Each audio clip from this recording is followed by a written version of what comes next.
নারী শিশুদের রক্ষা এটা বিশেষ দায়িত্ব। সংখ্যালঘুদের রক্ষা মস্ত বড় দায়িত্ব, কারণ এটার উপরে সারা দুনিয়া নজর রাখে আমাদের উপরে। আমরা সংখ্যালঘুকে কিভাবে তাদের সঙ্গে ব্যবহার করছি, একটা ছোট্ট ঘটনা সারা দুনিয়াতে বিশাল হয়ে যায়। আমি সেই ভয়ের জন্য তাকে শান্তি শৃঙ্খলার কথা বলছি। এটা আমাদের দায়িত্ব, সরকারের দায়িত্ব হলো সকল নাগরিকের সুরক্ষা বিধান করা। আমি সংখ্যালঘু সম্প্রদায় তাদেরকেও বলেছি, আপনারা সংখ্যালঘু হিসেবে আমাদের কাছে দাবি করেন না, দেশের নাগরিক হিসেবে দাবি করেন।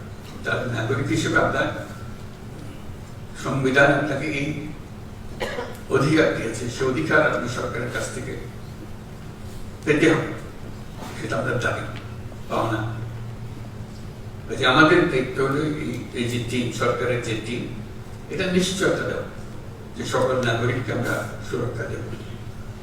যে কোন ধর্মে বিশ্বাস করে সেটা আমাদের বিবেচনা, সে দেশের নাগরিক, সেই হিসেবে সে তাকে আমরা রক্ষা করব। এবং আমি এই সরকার তারও সরকার, আমি তারই সেবা করতে প্রস্তুত।